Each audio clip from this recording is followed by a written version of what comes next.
वालेकुम जी, कैसी है मेरी यूट्यूब फैमिली। उम्मीद करती हूँ मेरी पूरी फैमिली बहुत अच्छी होगी, खुश होगी और स्वस्थ होगी। तो फ्रेंड्स, आज जो है हमेशा की तरह मैं अपना व्लॉग सुबह से स्टार्ट कर रही हूँ और मैं उठी थी आज 7 बजे लगभग, और अभी ये टाइम हो रहा है 7:30 का, क्योंकि मैं उठी और घर पे नाश्ता सब लोगों ने कर ही लिया था। क्योंकि घर पे इस टाइम अरहान लोग हैं भी नहीं, भाभी भी नहीं है, तो मैं हूँ और मेरा छोटा भाई, अम्मी, पापा, चाचा, बस 5 लोग ही हैं। तो यहाँ पे अम्मी ने चाय वगैरह सबको पहले से ही बना के पिला दी थी, मतलब सब लोगों ने नाश्ता कर लिया था और मैं यहाँ उठी थी अभी। ब्रश वगैरह करने के बाद मैं जो है नाश्ता तो सुबह करती नहीं हूँ, क्योंकि गर्मियों में मन नहीं होता है। तो फिर मैंने अम्मी से पूछा सब्ज़ी में क्या बनाएं अम्मी, तो अम्मी बोली कि जो है लगातार 2-3 दिनों से जो है मसाले वाली चीज़ें खा रहे हैं, तो आज मसाले वाली सब्ज़ी नहीं, बस सिंपल सी ऐसे कुछ भुजिया टाइप की कोई सब्ज़ी बना लो और हरी सब्ज़ी आज बनाना, मतलब मसाले वाली वैसी चीज़ें नहीं बनाना, मन नहीं है। और सब लोग भी जो है बोर हो गए हैं खाते खाते मसाले वाला, क्योंकि रात में कहीं गोश्त किसी दिन बनता है, किसी दिन कीमा, तो किसी दिन मतलब मसाले की कोई सब्ज़ी बन जाती है या फिर मसाले की दाल। तो 5-6 दिनों से ऐसा हो रहा है, लगातार हम लोग मसाला ही मसाला खा रहे हैं। तो अम्मी इसलिए जो है खाते खाते मुझे लग रहा है बोर हो गई होंगी, तो मुझसे बोली कि जो है आज जो है हरी सब्ज़ी वो भी सिंपल बनाना, ऐसे ही बिना मसाले वाली चीज़ बनाना।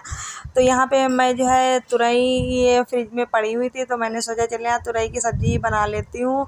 और ना ये पापा जो है कल ही लाए थे बाज़ार से, और एकदम ये फ्रेश थी, बिल्कुल फ्रेश थी, बहुत अच्छी थी ये। तो मैंने जो है छील के और फिर मैंने इन्हें छीला और फिर मैं भी धुल के लाई हूँ और इन्हें कट कर रही हूँ लंबे लंबे पीस में। तो फिर जो है आज बस मैं जो है दाल मैंने पहले से ही रख दी थी, वो बन रही है। क्योंकि तुरई सिर्फ कोई खाएगा नहीं, उसके साथ में मतलब अम्मी ने कहा कि दाल भी थोड़ी सी बना लो, तो फिर दाल और तुरई की सब्ज़ी हो जाएगी। और रात का खाना फिर बाद में देखेंगे, जो भी बनेगा वो तो शाम में देखेंगे। तो एक तरफ तो मेरी दाल मैंने रख दी है अरहर की, और इधर मैं तुरई जो है इन्हें कट कर रही हूँ, और बस इन्हें बस जो है मुझे फ्राई करना होगा। और मैं ना तुरई बहुत ही सिंपल प्याज और जीरा और जो साबुत वो मिर्च होती है, लाल मिर्च, उनसे मैं फ्राई करती हूँ। बस इतना ही सा, मतलब इतनी ही चीज़ें ऐड करती हूँ और बाकी कुछ भी नहीं। तो इन्हें मैं अच्छे से भून लेती हूँ, बिल्कुल मतलब इतनी अच्छी तरीके से भूनती हूँ ना, मुझे भुनी हुई ज़्यादा पसंद है। क्योंकि जो है जब सब्ज़ी से तेल बिल्कुल अलग हो जाता है ना, तो वो सब्ज़ी देखने में भी अच्छी लगती है और खाने में भी टेस्टी लगती है।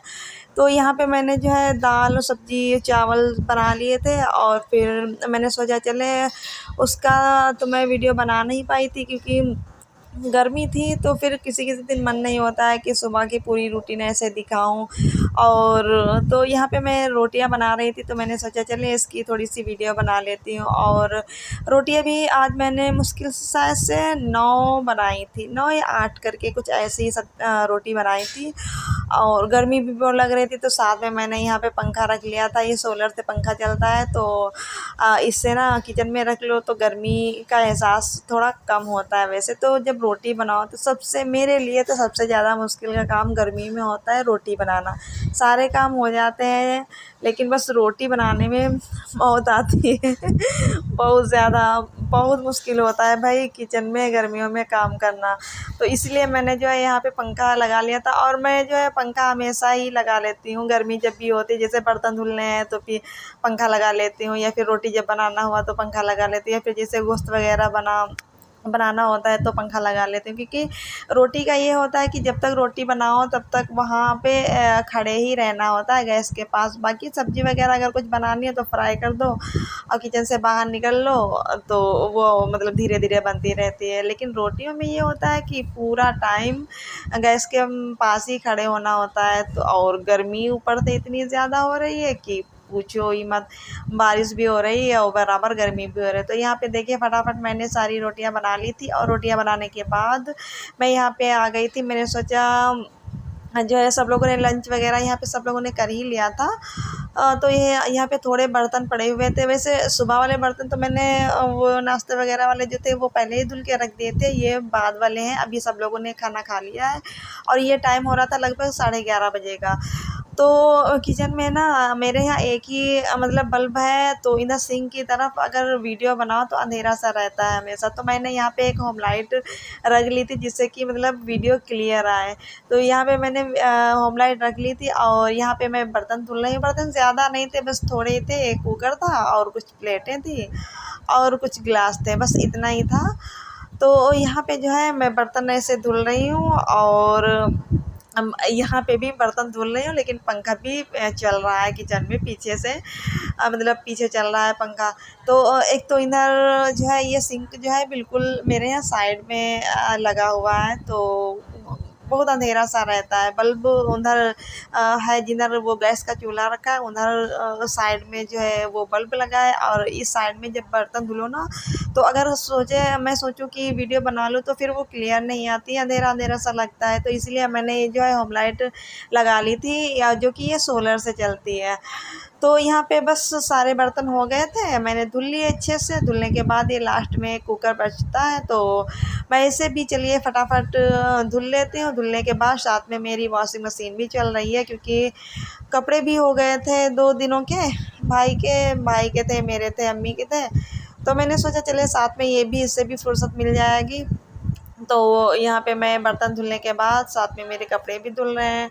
और कपड़े धुलने के बाद मतलब इतना मैं पसीने से तरबतर हो गई थी। पंखा बराबर साथ साथ में चल रहा था, लेकिन तब भी गर्मी तो है ही। और चाहे पंखा चले या कूलर चले, लेकिन काम करो तो फिर गर्मी तो होती है। तो कपड़े वगैरह मैंने सारे धुल लिए थे, वो मैंने सब छत पे सूखने के लिए मैं डाल आई थी। और यहाँ पे मैं ये जा रही थी नहाने, और मेरी आदत है मैं जब भी नहाती हूँ तो उससे थोड़ी देर पहले ही मैं प्रेस करती हूँ कपड़ों पे जो मुझे पहनने होते हैं। तो यहाँ पे ये मैं एक सूट लाई थी, ईद के बाद लाई थी। फिर मैंने इसको अभी जल्दी में ही सिला है, तो इस पर प्रेस मैंने नहीं किया हुआ था। तो मैंने सोचा चले जब प्रेस कर ही रही, मुझे अच्छा अचानक से याद आ गया कि अभी उस सूट पे मुझे प्रेस भी करना है नए वाले पे। तो यहाँ पे मैं ये अस्तर वाला सूट था, और मैंने जब इसे सिला था मैं बहुत परेशान हो गई थी, बहुत ज़्यादा, क्योंकि ये ऑर्गेन्जा कपड़ा है और इस अस्तर वाला सूट है। तो काफ़ी मुझे मुश्किल का सामना करना पड़ा था जब मैं सूट सिल रही। तो इसीलिए मैंने इसको ऐसे ही रख दिया था। मैंने सोचा था बाद में प्रेस करूँगी, क्योंकि नए सूट पे प्रेस करने में थोड़ा सा टाइम लगता है, क्योंकि थोड़ी थोड़ी चीज़ें जो होती हैं वो काफ़ी अच्छे से करनी होती हैं। तो यहाँ पे मैं वही सूट अपना प्रेस कर रही थी, ये वाला। और मैंने अभी एक मतलब सिले हुए इसको 8-10 दिन हो गए थे, लेकिन मैंने इसे जो है प्रेस नहीं किया हुआ था। तो यहाँ पे बस मैंने जो है अपना कुर्ता तो प्रेस कर लिया था। अब यहाँ पे ट्राउज़र का कपड़ा जो है, ये इस पे पता नहीं क्या ये मैं प्रेस कर रही थी, लेकिन ये चिपक सा रहा था, और जबकि बिल्कुल लो उस पे था। ये प्रेस जो है मैंने बिल्कुल लो कर लिया था, ज़रा सा भी हीट नहीं हो रहा था, लेकिन तब भी ये चिपक सा रहा था। पता नहीं ये कैसा कपड़ा है। और फिर मैं जो अभी नहाने जा रही थी, जो मुझे सूट पहनना था, मैंने ये वाला भी सूट मैंने सोचा चले प्रेस कर लेती हूँ, उसके बाद मैं नहाऊँगी। और नहाने के बाद फिर मैं जो है खाना वगैरह करूँगी, और फिर मुझे फुर्सत मिल जाएगी पूरे दिन के लिए। फिर तो शाम में भी जो भी बनाना वगैरह होगा, खाना वगैरह, तो वो तो मैं शाम में बनाऊँगी। और उसकी तो चलो बाद की टेंशन है, लेकिन अभी यहाँ पे मैं जल्दी जल्दी प्रेस कर रही हूँ। और प्रेस करने के बाद बस मैं जाऊँगी, नहाऊँगी। और बस आज का मेरा वीडियो इतना ही है। उम्मीद करती हूँ आज का ब्लॉग आप लोगों को पसंद आया होगा। पसंद आया तो लाइक करिए, कमेंट करिए, शेयर करिए, और अपना बहुत सारा ख्याल रखिए। अल्लाह हाफिज़।